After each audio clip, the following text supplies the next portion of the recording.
What's up, you guys? This is Steven, and I'm back with another news article analysis.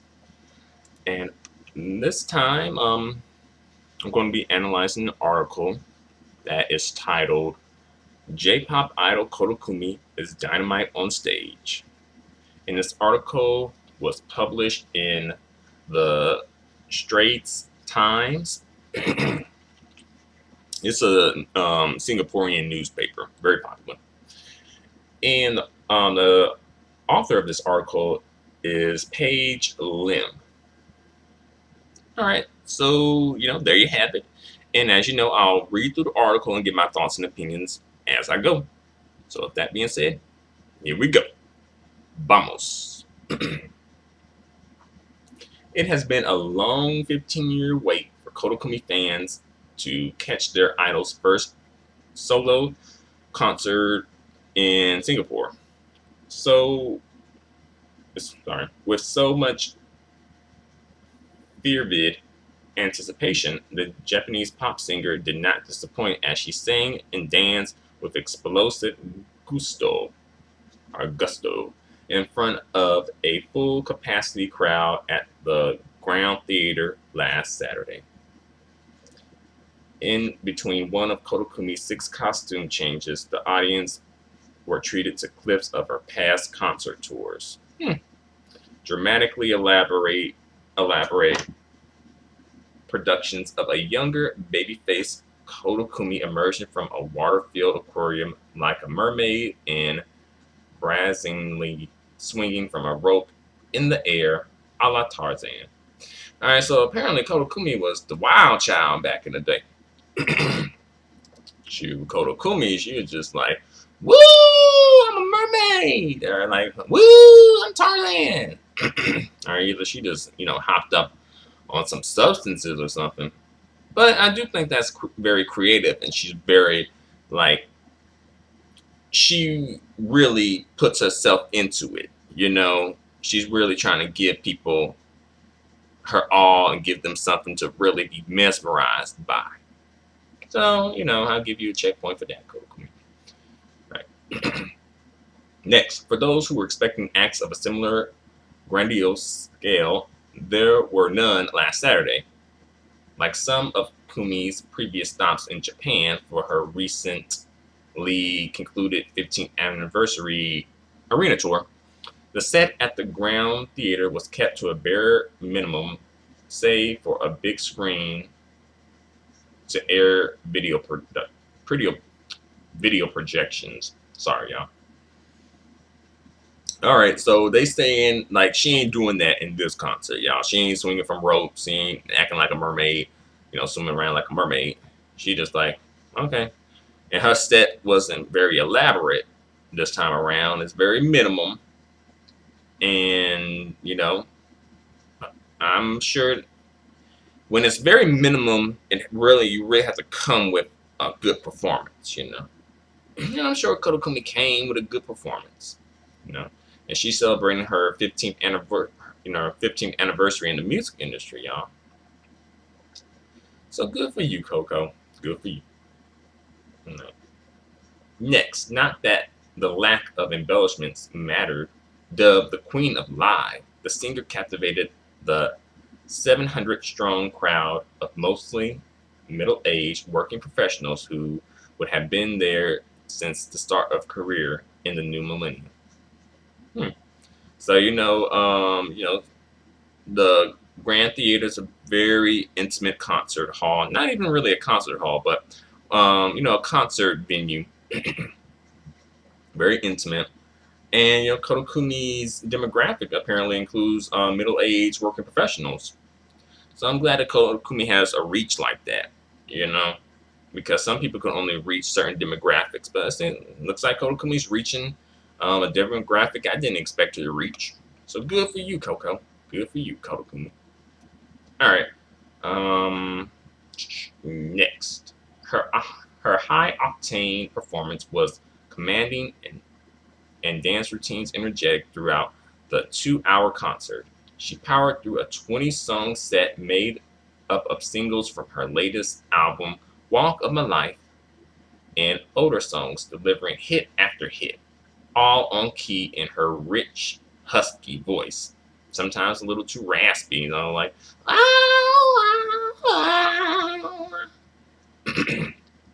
but I will say that Koda Kumi has a unique voice.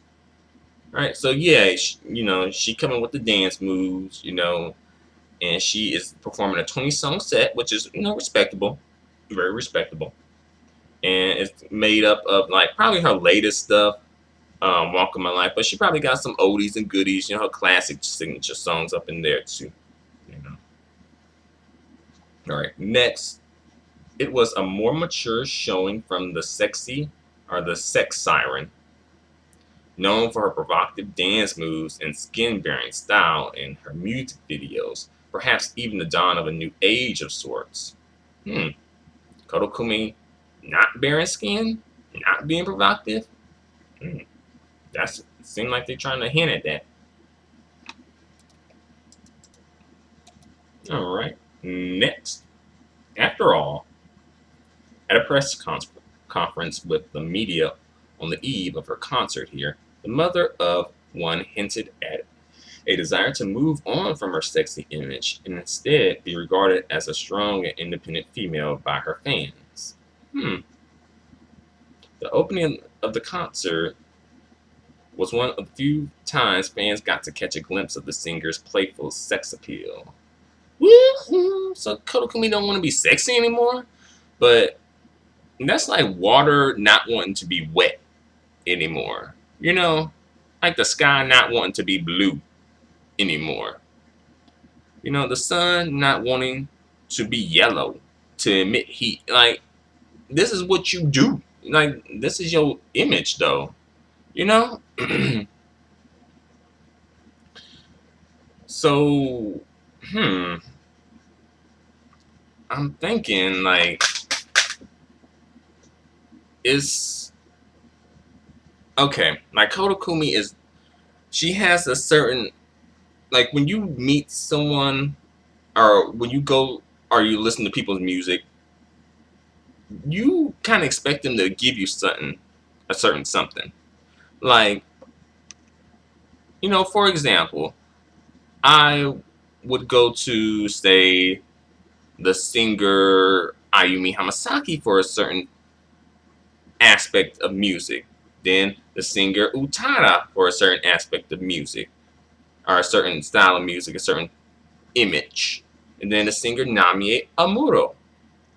You know, like I'm not. I guess she's trying to do like an image makeover, or image overhaul, or something. But I just might want to be careful with that. Just because people know her for that image, and I think that image really is the image that helped really like jumpstart her career. So just be careful. But I give her props for wanting to move away from that image, though. Um, just because she's a wife and mom now, so she might not want to be like too sexual because she wants to have an image that her son and husband can be proud of, and not embarrass them. You know, and, imagine Koda Kumi coming into the PTA meetings and stuff, all dressed like a hooker that just got out of the shower or something. That could be a little embarrassing. All right, next.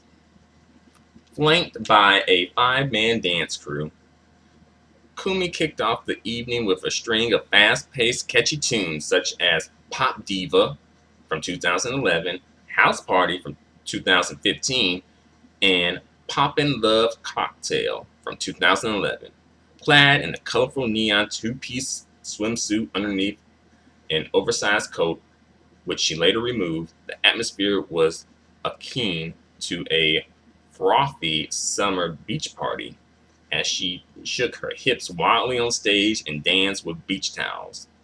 Okay, so Koda Kumi is, sexing it up on stage, it sounds like. And she's wearing like a two-piece swimsuit underneath a oversized coat. So, Koda Kumi is being Koda Kumi, right? Can't knock Koda Kumi for that. All right. Next, words. It was on the slower emotionally fueled numbers where her powerhouse vocals shone. Koda Kumi has powerhouse vocals? Really? Koda Kuchers, keep it real with me.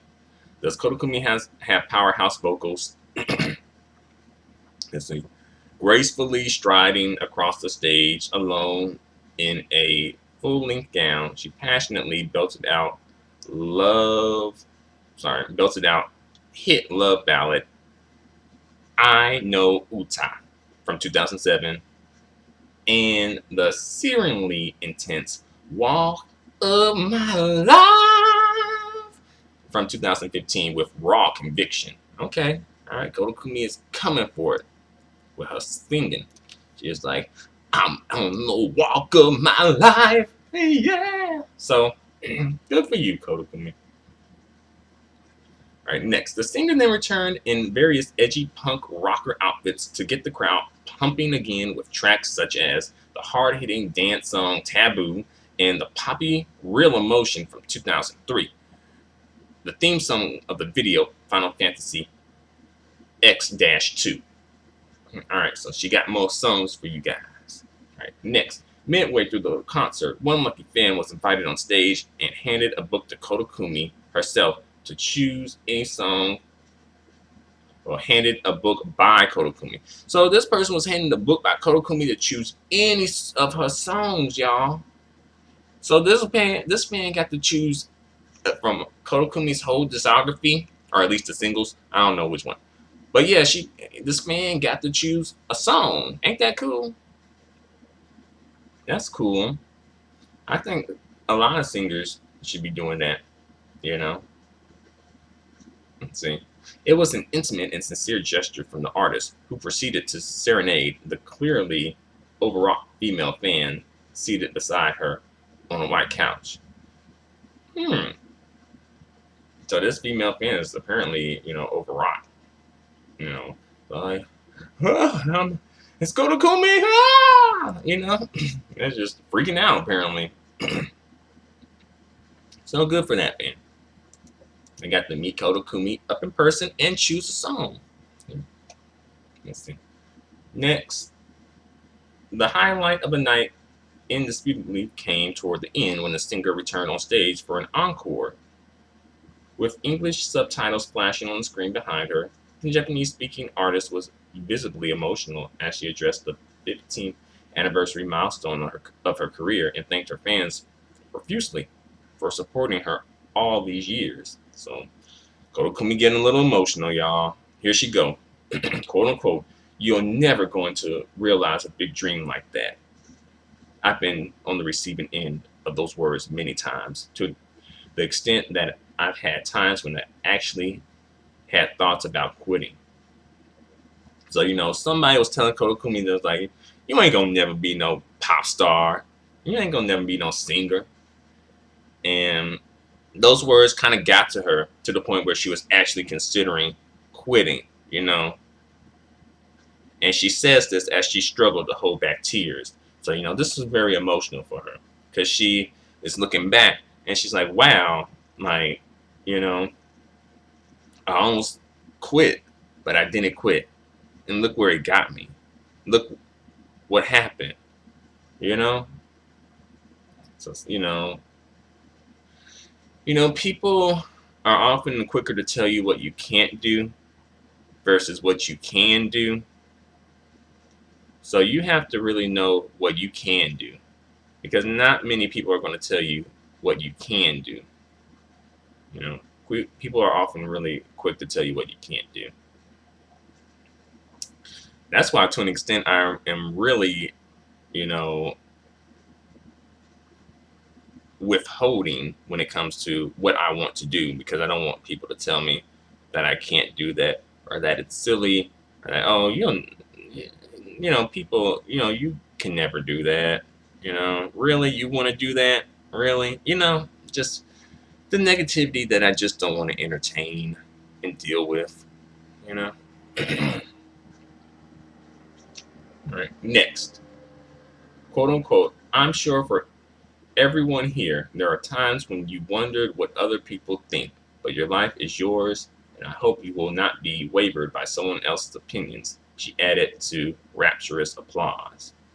So she's saying, you guys probably been there too, but she hopes that you had tenacity and was able to stay the course for what you wanted. Mhm. Let's see. It was strikingly symbolic that the singer chose to come full circle for her final song, a rousing rendition of the single "Walk" from her debut album from 2002.